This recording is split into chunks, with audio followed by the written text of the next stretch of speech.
아니, 우리 앉으시면 됩니다. 예, 수고하십니다. 사실 저는 이렇게 무거운 자리가 아니고 사실 지난번에 아이노믹스를 발표하고 또 그다음에 최근에 제가 그 당의 어떤 개판 논쟁 이런 부분에 대해서 제가 말하자면 강하게 좀 이야기를 한 부분이 있어서 근데 뭐 가끔씩 이제 우리 기자분들이나 아니면 당 밖에 이런 분들 들어보면 도대체 무슨 맥락에서 저렇게 아이노믹스 그다음에 또 개판 논쟁 같은 데 대해서 저렇게 굉장히 강하게 반응을 하는가라는 이제 그런 질문들 왜 갑자기 김병준의 톤이 왜 달라졌느냐 뭐 이런 이야기들도 있어요. 그래서 오늘 제가 이제 특별히 어떤 뭐를 말씀드리겠다는 게 아니고 평상시에 제가 개인이 가진 하나의 우리 정치관이랄까 이런 부분을 좀 이야기를 해주시고 정신이나 하면서 이야기를 하면은 좀 더 우리가 서로 제가 말씀드린 맥락을 이해하는 데 도움이 되지 않을까 싶어서 제가 그냥 일요일에 가볍게 한번 뵙자 이렇게 이야기를 한 겁니다. 그렇게 이해해 주시면 좋겠습니다. 이것은 무슨 당의 공식 입장도 아니고 또 당의 이제 의원들 토론하는 그런 내용도 아니고 다만 한 사람의 국민으로서 또 어떻게 보면은 공부를 해오고 또 관심을 한국 정치에 관심을 가진 사람으로서 이렇게 가면 좋지 않겠느냐. 저는 그렇게 생각합니다. 오늘 제가 이야기 드리는 것이 한국 정당이 앞으로 가야 할 방향이라고 생각을 합니다. 그러나 이것이 하루아침에 절대 이루어질 수 없는 일이기 때문에 제가 당의 무슨 공식적인 논의를 거쳐서 결정을 해서 이렇게 꼭 가자 이렇게 이야기 안 하는 겁니다. 열린 상태로 두기 위해서 제가 그냥 이야기를 할 텐데요. 마이크가 이렇게 있으니까 제가 할 수 없이 앉아서 이야기를 그냥 해야겠네요. 핸드마이크 하나 그냥 아니 핸드마이크 있습니다.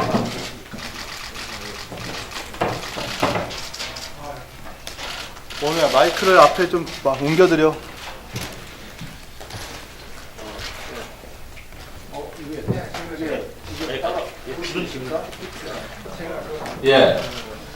예, 말씀을 드리겠습니다. 뭐 너무 그렇게 그냥 가볍게 들으신다고 생각하고 들어주시면 감사하겠습니다.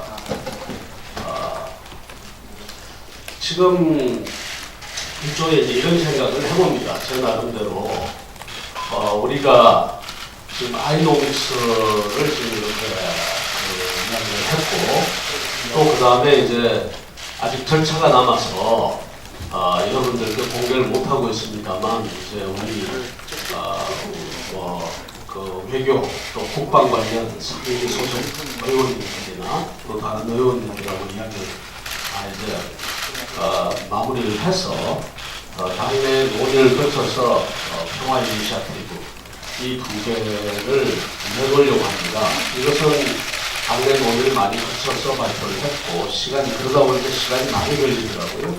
지금 이건 아직 평화 이니셔티브는 당내 논의가 다 거치지 않았기 때문에 그걸 거친 다음에 여러분들께 공개를 할 겁니다. 그래서 어떻게 보면 경제와 안보 양쪽에 대안 있는 정당의 모습을 보여드리려고 하는데요. 거기 이전에 제가 오늘 이야기 드린 부분이 바로 이런 부분, 그 아이폴리틱스, 그 다음에 아이파티라는 건데 저게 무슨 이야기인가? 일종의 제가 앞서도 이야기를 드렸습니다만 저뿐만 아니라 많은 사람들이 지금 미래의 정치를 관련해서 이야기를 하고 있는 것들이니까 제가 이야기를 좀 드려보겠습니다. 우선 최근의 경향이 탈국가주의로 이동하는 그런 모습들이 굉장히 강하게 보입니다. 전 세계가. 물론 보호무역주의라든가 그 다음에 안보 불안 등이 있어서 국가주의 신의 사고가 강화되는 부분이 없지 않아 있습니다만 그러나 전체적으로 그 탈국가주의적인 문화, 국가의 역할이 점점 줄어드는 그런 문화를 보여지고 그러면서 저는 아이의 시대라는 것은 그야말로 한 사람의 개인, 내지는 시민으로서의 개인이 강화되는 그런 시대가 지금 열리고 있다고 봅니다. 그래서 크게 특징을 보면은 최근에 그 사회 변화의 특징을 보면 권력이 이동합니다. 국가가 굉장히 강한 권력을 행사하면서 시민사회와 시장으로 그 권력이 이동하는 모습이 보입니다. 그 다음에 권력과 부의 원천도 지금 이제 바뀌고 있는 모습이 보이죠. 말하자면 어떤 자본과 노동, 그 다음에 국가의 그런 행정, 정치적 권한이 이 권력과 부의 원천이었다면 지금 지식과 정보, 기술, 그리고 이것을 융합해서 조합할 수 있는 혁신 역량, 이런 것들이 부의 원천이 되어가고 있고, 또 변화와 혁신의 주요 주체들도 변하는 것이 과거 같으면 국가와 집단, 그리고 엘리트 등이 이 변화와 혁신의 주체였다면 최근에는 연결된 저한테는 이게 굉장히 중요한 개념이 연결된 개념입니다.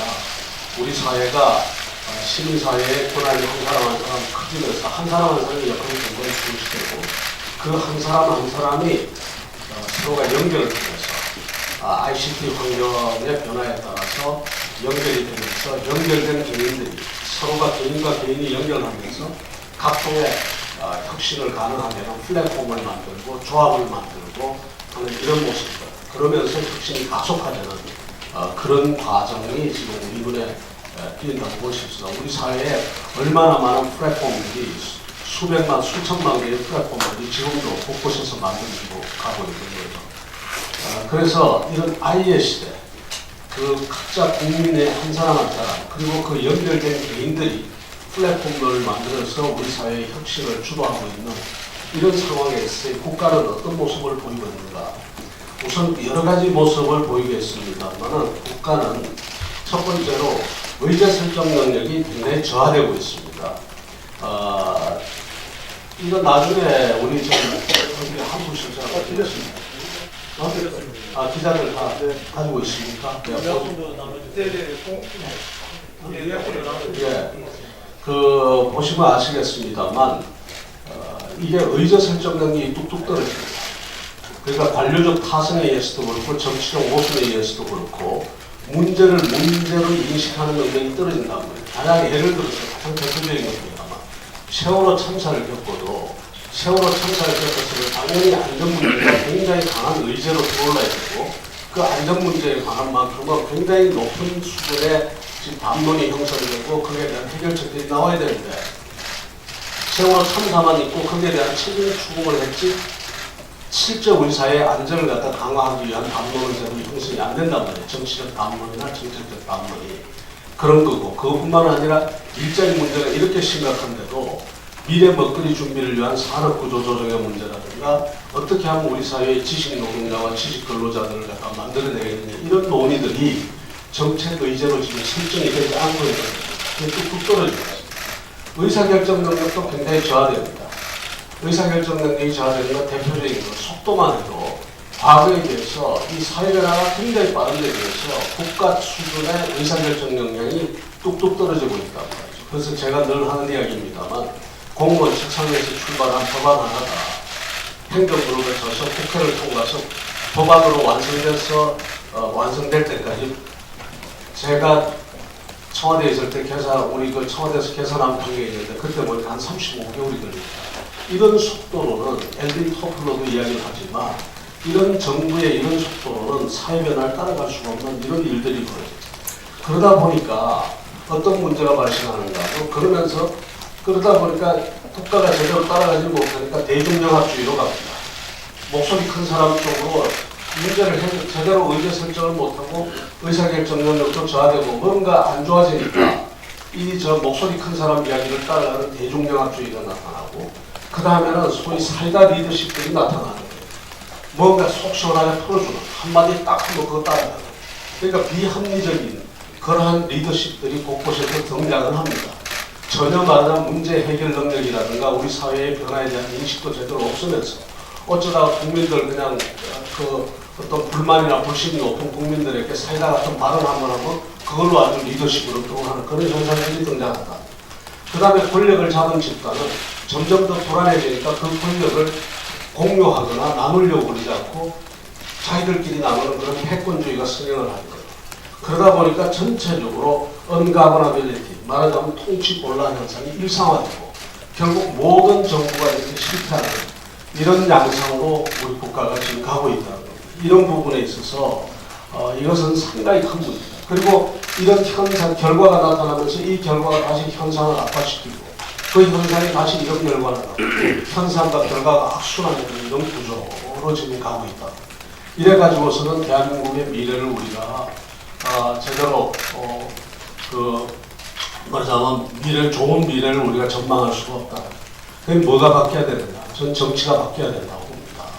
정치가 어떻게 바뀌어야 되는가? 가장 기본적으로 우리가 아이노믹스에 이제 아이노믹스가 나오는 배경이 바로 이런 건데 그 아이노믹스에 국가와 시장과 시민사회 간의 역할 재배분이 필요하다.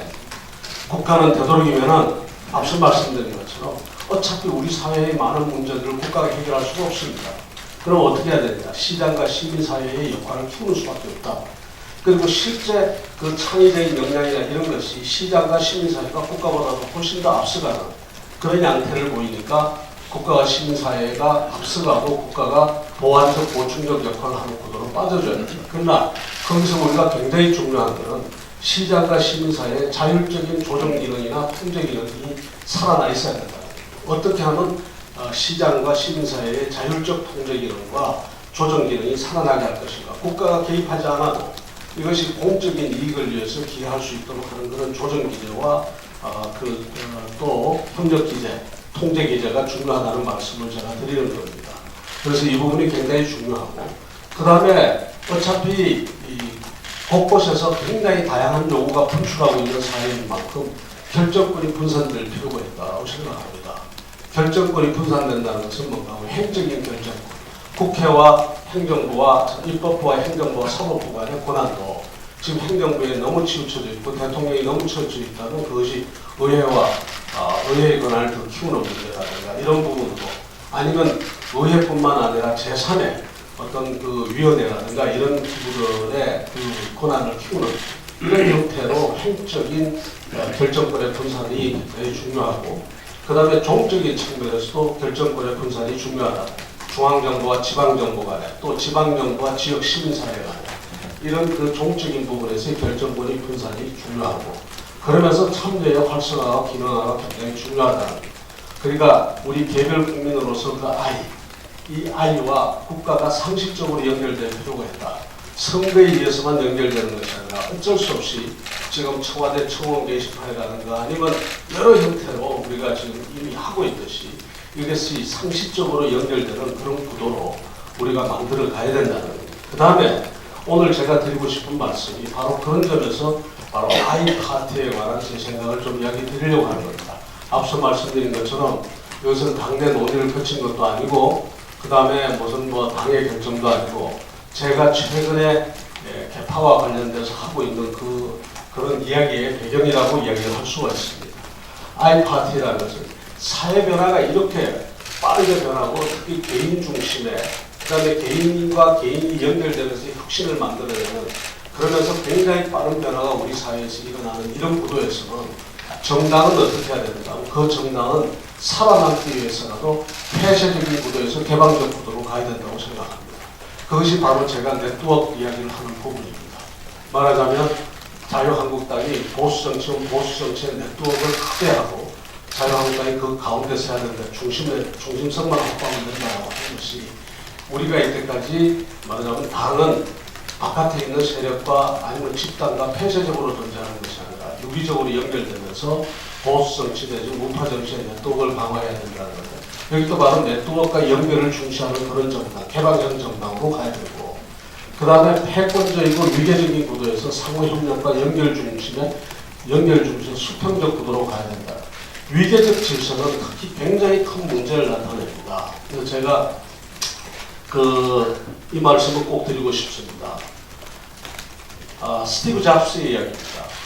스티브 잡스가 뭐라고 이야기를 했는가 하면 창의성은 연결에서 온다.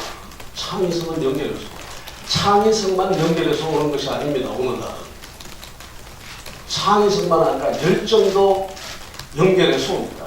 내가 상대와 플랫폼을 형성할 수 있어야 되고 정책적인 플랫폼이나 정책적인 협력이 언제든지 가능해야 되는데 이런 폐쇄적이고 위계적이고 또 보수 중심의 정당은 닫힌 정당이 되어버린단 말이에요. 그 속에서 의원 한 사람 한 사람이 주체가 돼서 의원 한 사람이 주체가 된다는 것도 이것도 제가 이제 아이라고 표현을 하는데 이런 사람이 바깥의 연결고리를 통해서 자기의 창의력과 그 열정을 발휘할 수 있어야 되는데 보수 중심의 정당, 위계적 정당, 그 다음에 닫힌 정당 안에서 안에 갇혀 있으니까 그 속에서 도덕적 회의를 하고 그런 다양한 말하자면 창의력을 발휘를 못하게 됩니다. 열정도 안 치게 돼요. 그래서 창의력은 창의성은 연결해서 온다라는 말이 굉장히 중요하고 그것뿐만 아니라 자유로운 연결이 없는 곳에서는 열정도 없고 창의성도 없다라는 그러한 평범한 오늘 같은 사회에 있어서의 그 진리, 평범한 진리가 굉장히 중요하다. 그럼 이렇게 놨을 때 어디로 가는가 하면 의원들 한 사람 한 사람의 역할이 중요해지니까 당연히 그 원심력이 살아날 수밖에 없죠. 잘못하면 밖으로 빠져나간단 말이에요. 빠져나가는 것을 못 빠져나가게 구심력을 가지고 묶는 것은 바로 뭔가 하면 비전과 가치, 꿈. 정당은 꿈을 가지고 있어야 되고 비전을 가지고 있어야 되고 가치를 가지고 있어야 되고 그리고 높은 어떤 윤리관이라든가 이런 것으로서 의원들을 묶어주고 이 묶어주는 구심력이 발휘되는 상황 속에서 의원 개개인은 정말 어떻게 돼야 되는가 하면 스스로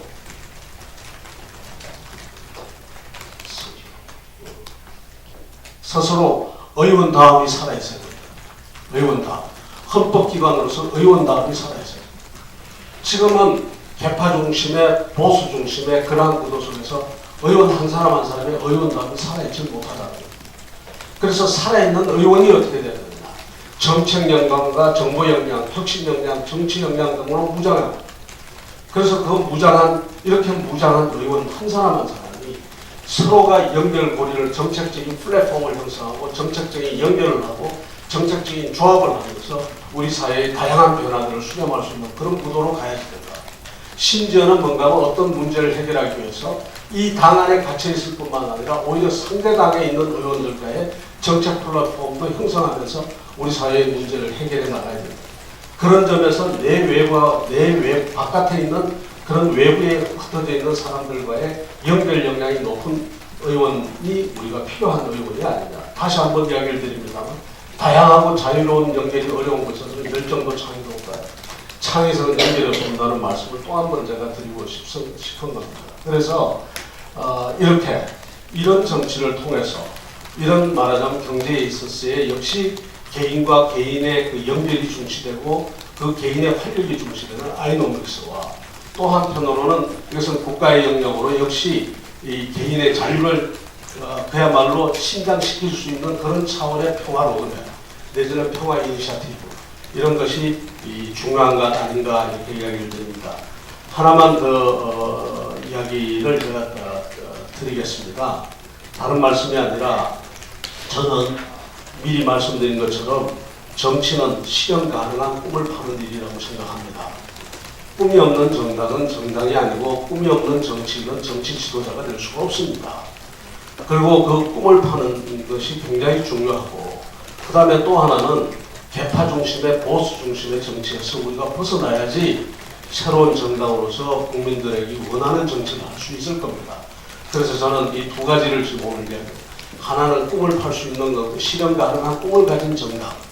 그 다음에 개파 중심, 보수 중심이 아니라 그런 탈위계적이고 그래서 수평적이고 그래서 언제나 그 의원 개개인이 스스로 가진 역량, 정책 역량이나 이런 걸 가지고 다른 외부와 연결될 수 있고 서로 안에서도 연결되면서 어떤 창의와 열정을 다하는 그런 정당으로 나가야 된다고 생각합니다.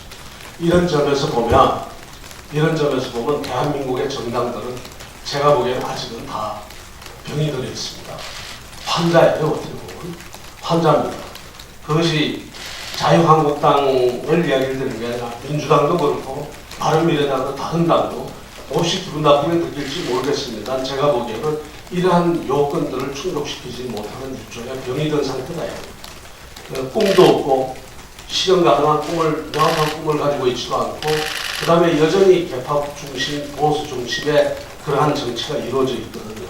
그래서 이런 점에서 우리 정당들은 고칠 점들이 굉장히 많다라고 생각합니다. 제가 환자라고 이야기를 했는데요. 결론 이야기드리겠습니다. 우리 다 환자인데 최소한 자유한국당은 지금 환자인 줄은 압니다. 환자인 줄은 압니다. 다른 정당들 중에 스스로 지금 병이 든데도 병이 든 줄 모르는 정당들도 있습니다. 그래서 누가 먼저 고칠 것이냐, 이 아픈 이 병을 누가 고칠 것이냐, 스스로 환자인 줄 아는 정당이 먼저 고칠 겁니다. 그래서 저는 새로운 역사의 흐름에 맞는 정당이 누가 먼저 될 것이냐를 놓고서 우리가 평등을 하는데 자유한국당이 그걸 제일 섬겨서 할 것이다. 제가 확신을 합니다. 그런 점에서 지금의 여러 가지 인적신실 작업, 그 다음에 또 이 꿈을 만드는 작업들이 진행되고 있고, 제가 오늘 특별히 말씀드린 것은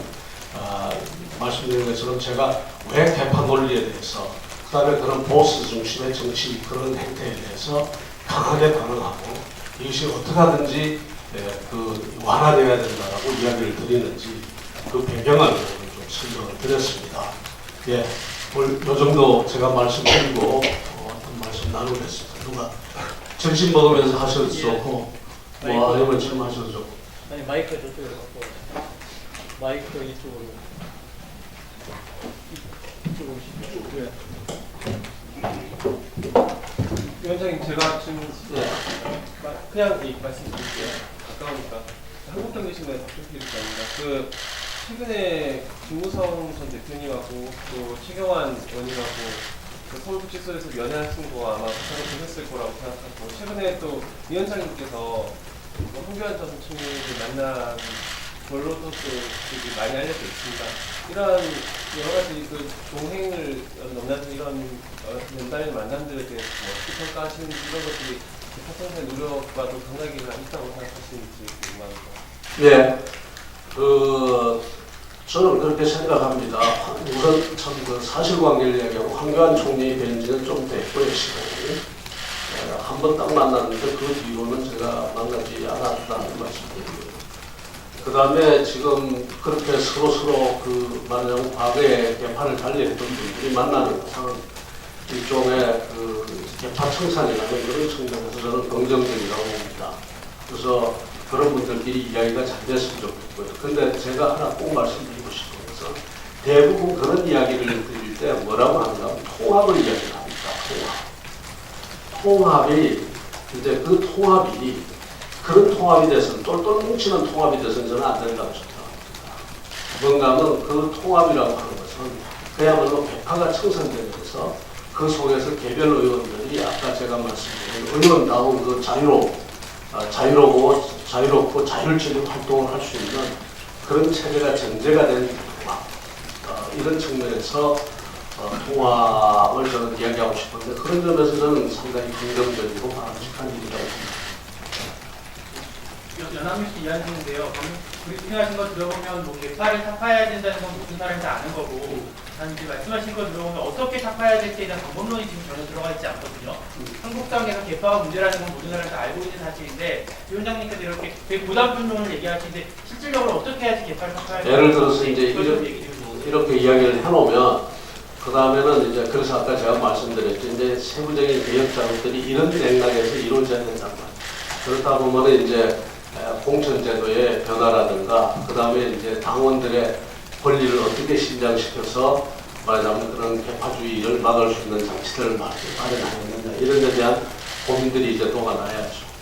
구체적으로 좀 이따 원내대표 경선이랑 인적되시는 발표도 하실 텐데, 그 과정에서 개파 갈등이 불거지지 않을 수가 없는 게 현실인데, 그런 상황에서 어떻게 개파 갈등을 그래서 제가 이제 이야기를 드리지 않습니까? 지난번에도 하여튼 개파를 움직여가지고 개파주의를 자꾸 자극해가지고 표를 얻고자 하는 이런 행위들에 대해서는 제가 이제 여러 차례 경고를 했고, 또 실질적으로 이제 그런 움직임이 있는 데 대해서는 나름 제어를 해나가고 있습니다. 정부가 받아들여지지 않는 경우에 어떤 구체적인 액션들 계획을 하고 계신가요? 한번 두고 보시죠. 근데 지금 뭐 그렇게 심각한 문제가 저는 발생하고 있다고 생각하지는 않습니다.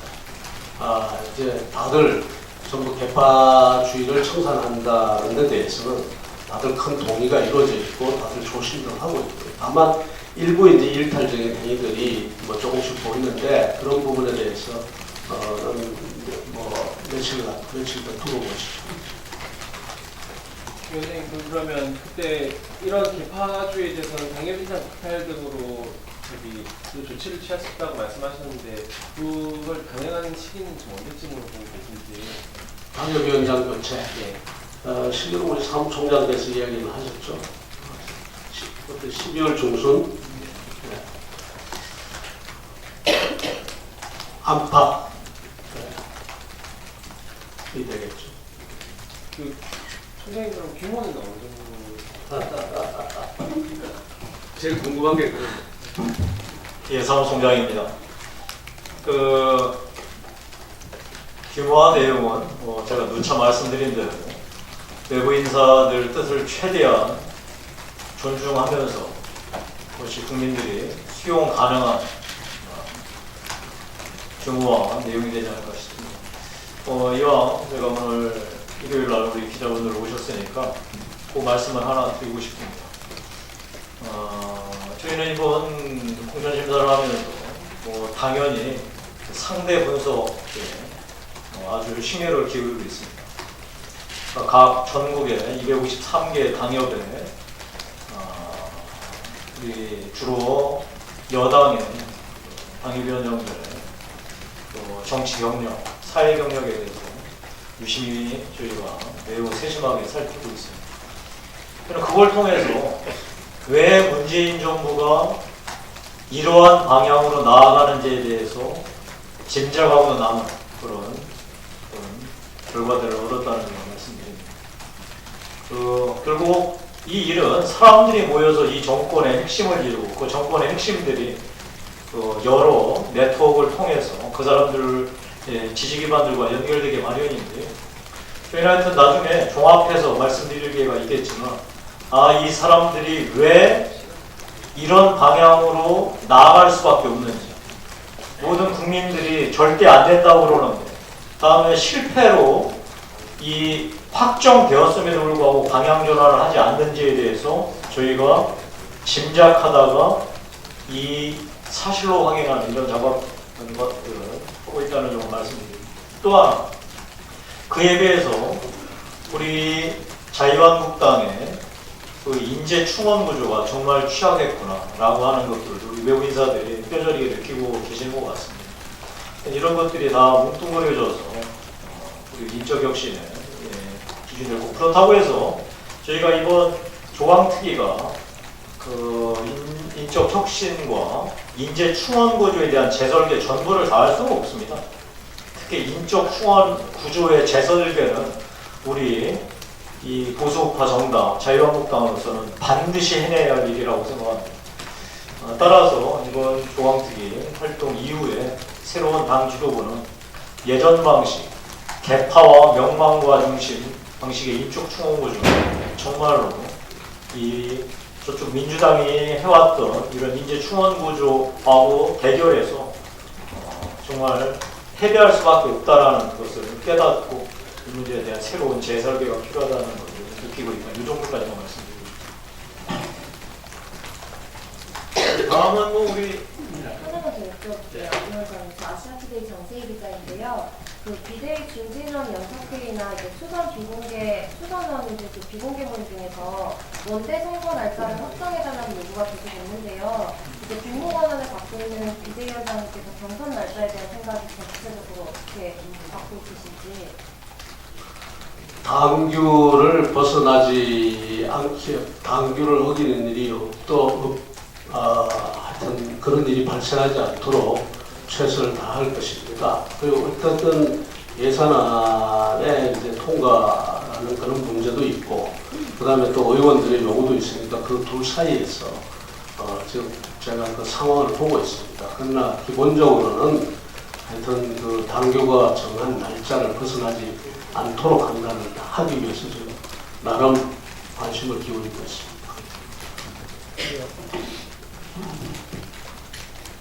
우리 비대위원장께서 말씀하신 대로 많은 분들 관심을 갖고 있는 이 문제에 대해서는 가장 큰 기준이 당규를 어기지 않겠다. 그 안에서 운영의 뇌를 찾겠다. 우리에서 위원장님께서 판단하시고 공고에 열심히 쓰시면 사무총장이 직접 바로 즉각 집행할 것입니다. 네, 질문하고 이대일 위원입니다. 사실 아이노믹스도 그렇고 원래 위원장님께서 담론 발표할 때 예정은 의원총회나 연찬회를 통해 좀 양내 의견을 수렴한 다음에 하시려던 걸로 알고 있는데 좀 이렇게 개인적으로 발표하시는 거에 대해서 당내에서 소통이 부족하다는 지적이 있어서 오늘 이야기.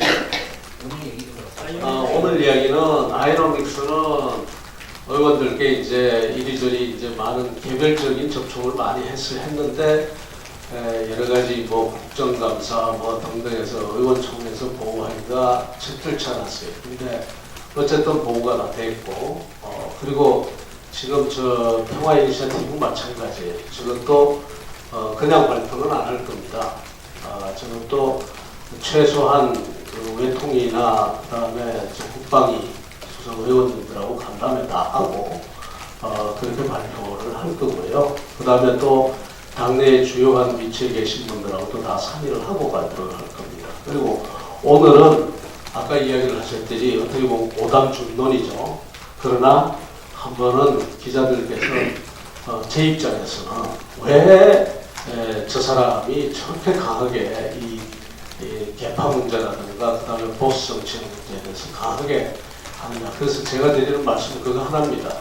사회 변화가 빠른 속도로 일어나고 있는데 우리 국가와 정당이 그걸 따라가지 못하는 구조가 있거든요.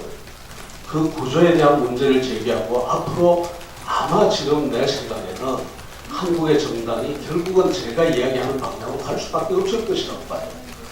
그렇게 가지 못하면 그 정당은 노후화되고 그 다음에 그 역사를 따라가지 못하게 해서 그러면서 많은 문제가 생기게 되는데 제 의견이 그렇고 그러다 보니까 이런 이야기를 그런 개파에 대해서 어떻게 보면은 굉장히 강한 투로 하여간 이 문제만큼은 내가 내 나름대로 철학을 가지고 단호히 대처하겠다는 이런 이야기를 여러분들께 드리는 겁니다. 그걸 이해해달라고 큰 맥락에서 이해해주고 역사의 흐름을 좀 같이 보면서 우리가 이야기를 좀 해보자라는 차원에서 오늘 제 개인적인 의견으로 여러분들께 드리는 겁니다. 네, 여기까지 하시고 뭐 식당 가서 그러시죠? 예. 그러시죠? 예.